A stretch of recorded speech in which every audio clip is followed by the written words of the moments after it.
کیا آپ جانتے ہیں کہ اللہ اور اس کے رسول صلی اللہ علیہ وآلہ وسلم کے احکامات کو پس پشت ڈالنے والوں اور ان کا مذاق اڑانے والوں کا انجام بہت برا ہوتا ہے؟ آج میں آپ کو ایسے ہی شخص کا ایک واقعہ بیان کروں گی جس نے ہمیشہ اللہ اور اس کے رسول صلی اللہ علیہ وآلہ وسلم کے احکامات کا مذاق اڑایا، ان کو پس پشت ڈالا۔ اس نے اپنی ہی زبانی اپنا واقعہ بیان کیا ہے، تو میں آج آپ کو اس کا پارٹ 1 بیان کروں گی۔ تو چلتے ہیں اپنے آج کے موضوع کی طرف۔ وہ شخص بیان کرتا ہے کہ میرا بچپن نادانیوں میں گزر گیا۔ جب سے ہوش سنبھالا اپنے بڑوں کی طرح دنیا کے پیچھے بھاگتا رہا۔ مجھے دولت سے غرض تھی، چاہے حلال طریقے سے آئے یا حرام۔ سودی لین دین، کرکٹ میچوں پر شرطیں، پرائز بانڈ، لاٹری، رشوت کی کمائی نے دنوں میں مجھے کروڑ پتی بنا دیا۔ اتنی دولت اکٹھی کی کہ مجھے اندازہ نہیں۔ ہر قسم کا نیا فیشن میرے گھر میں آتا، ہائی فائی ٹی وی، ڈھیر ساری فلمیں، ڈش، غرض ایسی کوئی نحوست نہ تھی جو میرے گھر میں موجود نہ ہو۔ رات کو فیملی سمیت کم از کم ایک فلم دیکھنا تو ہر روز کا معمول تھا۔ جب کوئی مہمان گھر آتا میں بڑے فخر سے چھوٹی بیٹی کو آواز دیتا کہ بیٹا آؤ آنٹی اور انکل کو ڈانس کر کے دکھاؤ۔ دوسرے بچے بھی ڈراموں اور فلموں کے مختلف کرداروں کی نقلیں اتارنے میں بڑے ماہر تھے۔ مختلف قسم کے ڈائیلاگ ان کو خوب اچھی طرح یاد تھے۔ جھوم جھوم کر گانے سنانے اور اچھی کارکردگی پر انعام پاتے۔ گھر میں مین گیٹ پر نمایاں لکھا تھا، ھذا من فضل ربی۔ اکثر میرے ذہن میں آتا کہ شیطان میرے بارے میں کیا سوچتا ہوگا کہ دولت اکٹھی کرنے کے سارے گر میں نے سکھائے، پھر اسی کمائی سے اتنا عالی شان گھر بنایا اور اب اتنے بے وفا نکلے کہ اس پر لکھوا دیا، ھذا من فضل ربی۔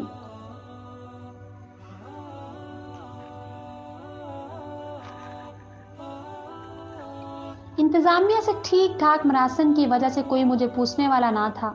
میرا شمار شہر کے چند ایک شرفا میں ہوتا۔ اتنی دولت ہونے کے باوجود ساری عمر مجھے حج کی سعادت نصیب نہ ہو سکی، لیکن اکثر لوگ مجھے صاحب کہہ کر پکارتے۔ میرے ہاں اکثر مجمع سا لگا رہتا۔ اونچی آواز میں ایک دوسرے کو گالیاں دینا تو عام معمول تھا۔ محلے کی مسجد میں میرا آنا جانا بس عید کے روز ہی تھا۔ دنیاوی باتیں کرتے میں تھکتا نہیں تھا، میری زبان کینچی کی طرح چلتی، مگر بدقسمتی سے میری زبان اللہ اور اس کے رسول صلی اللہ علیہ وآلہ وسلم کے ذکر کرنے کے معاملے میں بالکل گونگی تھی۔ کبھی کسی داڑھی والے سے سامنا ہوتا تو نہ جانے کیوں طبیعت مچلنے لگتی۔ خوب بحث و مباحثہ ہوتا اور اکثر باتوں میں میرے دلائل کچھ اس قسم کے ہوتے، نماز، صوفی صاحب، یہ فارغ لوگوں کا کام ہے۔ اور اگر کوئی روزے کے بارے میں پوچھتا تو میں کہہ دیتا، روزے تو رکھیں غریب جن کے پاس کھانے کے لیے کچھ نہیں، ہم تو کھاتے پیتے لوگ ہیں۔ پھر اگر کوئی زکوٰۃ کا سوال کرتا تو میرا جواب ہوتا، یہ تو ٹیکس کی ایک قسم ہے اور یہ ہم حکومت کو دے رہے ہیں۔ اگر کوئی داڑھی کی بات کرتا تو میں کہتا، حضرت جی یہ کوئی عمر ہے داڑھی رکھنے کی؟ کیوں شادی کی مارکیٹ میں میرا ریٹ ڈاؤن کر رہے ہو؟ مجھے ابھی اب چاچا یا بابا جی نہیں کہلوانا۔ اور اگر کوئی پردے کی بات کرتا تو میں کہتا، پردہ تو دل کا ہوتا ہے، تم لوگوں کی اپنی نیت میں فطور ہے۔ پھر اگر کوئی صدقے کی بات کرتا تو میں کہتا، اللہ چاہتا تو غریبوں کو خود کھلا دیتا، جنہیں اللہ نہیں دیتا انہیں ہم کیوں دیں۔ تو اگر کوئی آخرت کی بات کرتا تو میں یہ کہتا، چھوڑو جی یہ سب مولویوں کی گڑی ہوئی باتیں ہیں، خواہ مخواہ ڈراتے رہتے ہیں۔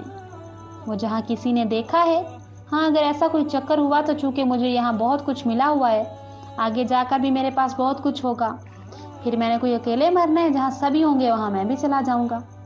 استغفر اللہ۔ وقت گزرتا گیا، لاپرواہی بڑھتی گئی۔ ایک دن اچانک میرے وجود نے کام کرنا چھوڑ دیا۔ بیک وقت ایسی حالت ہو گئی کہ صرف ایک گلاس پانی مانگنے کے لیے مجھے پورے جسم کی قوت صرف کرنا پڑی۔ اگلے ہی لمحے ڈاکٹروں کی پوری ٹیم میرے گرد موجود تھی۔ میرے کانوں میں آواز پڑی کہ دل کا شدید دورہ ہے، بس دعا کیجیے۔ یہ سنتے ہی مجھ پر کیا گزری یہ میں ہی جانتا ہوں یا میرا اللہ۔ اس وقت مجھے پتا چلا کہ میں کتنی بکواس کیا کرتا تھا۔ موسیقی روح کی غذا ہے اور گانے بجانے سے روح کو سکون ملتا ہے۔ آج تو مجھے اس سکون کی بہت ضرورت تھی۔ آج میرا دل گانا سننے کو کیوں نہیں چاہ رہا؟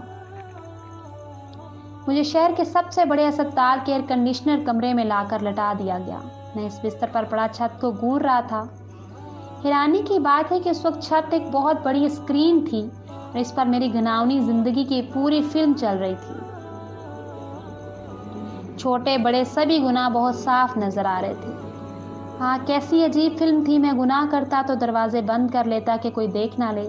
افسوس یہ نہ سوچا کہ ایک ذات ایسی بھی ہے جو میری ایک ایک حرکت دیکھ رہی ہے۔ میری بدبختی کے فرش والوں سے مجھے اتنی شرم آتی رہی اور عرش والے سے مجھے کبھی شرم نہ آئی۔ کتنا بے شرم تھا میں۔ اس وقت مجھے احساس ہوا کہ اے بدبخت انسان، اللہ تعالیٰ کی ہستی کس قدر صابر ہے کہ تیری مسلسل بدعمالیوں اور سیاہکاریوں پر اس ذات نے کتنا صبر کیا۔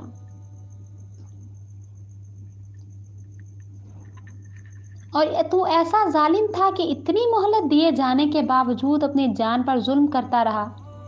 اپنی ساری بھیانک فلم میں الجھا ہوا تھا کہ مجھے محسوس ہوا جسے میرے گرد لا الہ الا اللہ کا ورد ہو رہا ہے۔ پھر اچانک کلمے کے ورد میں تیزی آ گئی۔ حیرت ہے، جب میں گانے سنتا تو بے اختیار میری زبان حرکت کرتی، ساتھ ساتھ میں بھی گنگناتا تھا، مگر آج میرے چاروں طرف ایک ہی کلمے کا ورد ہو رہا تھا، مگر بڑی کوشش کے باوجود میرے زبان سے ایک لفظ جاری نہ ہو سکا۔ معزز سامعین، میں امید کرتی ہوں کہ آج کی اس ویڈیو سے آپ بہت کچھ سیکھیں گے۔